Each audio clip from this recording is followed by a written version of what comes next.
আসসালামু আলাইকুম রহমতুল্লাহি ওবারাকাতুহু। প্রিয় দর্শক, কখনো কি মনে হয়েছে আপনার কাছে যে আপনার অগ্রগতি কেউ সহ্য করতে পারছে না?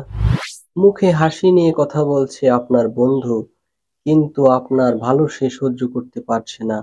মুখে মধু কিন্তু অন্তরে তার বিষ। আপনি না কিছু বলতে পারছেন, না সহ্য করতে পারছেন। ভিতরে ভিতরে আপনি অনেক ক্ষয় হয়ে যাচ্ছেন, ভিতরে ভিতরে অনেক কষ্ট পাচ্ছেন। এখন কি করবেন? তার সাথে কি আপনি চোখে চোখ রেখে কথা বলবেন, নাকি কোরআনের আলোকে সমাধান নেবেন, নাকি কোরআনের আলোকে শান্ত থেকে জিতে যাবেন? আল্লাহ সুবহানাহু ওয়া তাআলা বলেন, ওয়াইযা মারিতু ফাহুয়া ইয়াশফিন, অর্থাৎ যখন আমি অসুস্থ হই তিনি আমাকে সুস্থতা দান করেন। আর আল্লাহ তাআলা শত্রুতা এবং ক্ষতির বিষয়ে বলেন, ওয়াইন ইয়ামসাসকাল্লাহু বিদুররিন ফালা কাশিফা লাহু ইল্লা হু, অর্থাৎ আল্লাহ যদি তোমাকে কোনো কষ্টের মধ্যে ফেলেন তাহলে তিনি ছাড়া কেউ কষ্ট থেকে উদ্ধার করতে পারবে না। কষ্ট আসবেই, কিন্তু সেটা দূর করার মালিক একমাত্র আল্লাহ সুবহানাহু ওয়া তাআলা। মানুষ ক্ষতি চাইতেই পারে, কিন্তু আল্লাহ সুবহানাহু ওয়া তাআলার দয়ায় সেই ক্ষতি লাভে পরিণত হতে পারে। একটি বাস্তব উদাহরণ থেকে যদি আমরা শিখি, রাশেদ ছিলেন একজন অফিস কর্মী।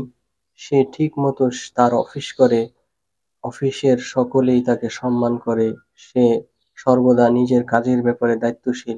কিন্তু অফিসের আরেকজন সিনিয়র সহকর্মী ছিল, সে রাশেদের ব্যাপারে ঈর্ষান্বিত হয়ে যায়। এমনকি এক পর্যায়ে সে তার বসের কাছে বিভিন্ন নানান বদনাম করতে থাকে, জাল রিপোর্ট বানিয়ে দেয়, এমনকি প্রমোশনও আটকে দেওয়ার চেষ্টা করে। রাশেদ একদিন কোরআন পড়তে গিয়ে তার চোখে পড়ল, ওয়ামাকারু ওয়ামাকারাল্লাহ ওয়াল্লাহু খায়রুল মাকিরিন, ষড়যন্ত্রকারীরা ষড়যন্ত্র করে, আর আল্লাহ তাআলা সেই ষড়যন্ত্রকারীদের বিরুদ্ধেও কৌশল অবলম্বন করেন। আর আল্লাহ সুবহানাহু ওয়া তাআলাই হচ্ছে সর্বশ্রেষ্ঠ পরিকল্পনাকারী। রাশেদ এই আয়াত পড়ার পরে সে তার সমস্ত রাগ-ক্ষোভ একমাত্র আল্লাহ তাআলার কাছে ছেড়ে দেয় এবং প্রত্যেক ফরজ নামাজের পরে সে সূরা ফালাক এবং নাস পড়তে শুরু করে।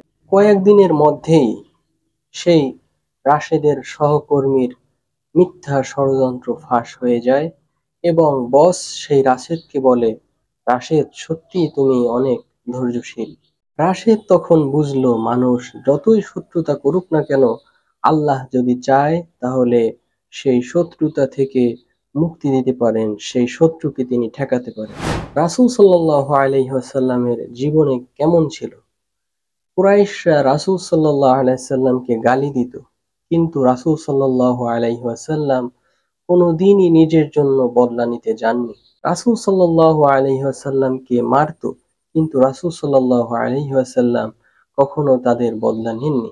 উহুদের যুদ্ধে রাসূল সাল্লাল্লাহু আলাইহি ওয়াসাল্লাম রক্তাক্ত হয়ে গিয়েছিলেন। রক্তাক্ত হওয়ার পরেও তিনি বলেছিলেন, আল্লাহুম্মা গফিরলি লিকওমি ফাইন্নাহুম লা ইয়ালামুন, হে আল্লাহ, তুমি আমার এই জাতিকে ক্ষমা করো, তারা না বুঝেই এটা করছে, তারা জানে না। শান্তি আসে তখনই যখন সমস্ত প্রতিশোধ বাদ দিয়ে একমাত্র আল্লাহ তাআলার উপর ছেড়ে দেওয়া হয়, আল্লাহ তাআলার উপর পরিপূর্ণ আস্থা এবং বিশ্বাস রাখা হয়। যখন বুঝবেন মানুষ আপনার ক্ষতি চায় তখন কি করবেন? সকাল এবং সন্ধ্যায় সূরা ফালাক এবং নাস ৩ বার করে পড়ুন এবং আল্লাহর উপর আস্থা এবং বিশ্বাস রেখে বলুন, হাসবুনাল্লাহু ওয়া নি'মাল ওয়াকিল, নি'মাল মাওলা ওয়া নি'মান নাসির। কখনো আপনার ক্ষতি চাইলেও আপনি কখনো অন্যের কোনো ক্ষতি চাবেন না, অন্যের কোনো ক্ষতি করবেন না, কারণ আল্লাহর বিচারই যথেষ্ট। আল্লাহু খায়রুল মাকিরিন, আর আল্লাহই হচ্ছে সবচেয়ে উত্তম রক্ষাকারী। মানুষ শত্রু হয়ে গেলে কষ্ট হয়, কিন্তু আল্লাহ তাআলা যদি বন্ধু হয়ে যায় তাহলে কিসের কষ্ট আর কিসের ভয়? আল্লাহ তাআলা আমাদেরকে শত্রুদের মোকাবেলায় ধৈর্য রক্ষা এবং সুরক্ষা দান করুন এবং আমাদেরকে ক্ষমা করুন। আসসালামু আলাইকুম ওয়া রাহমাতুল্লাহি ওয়া বারাকাতুহু।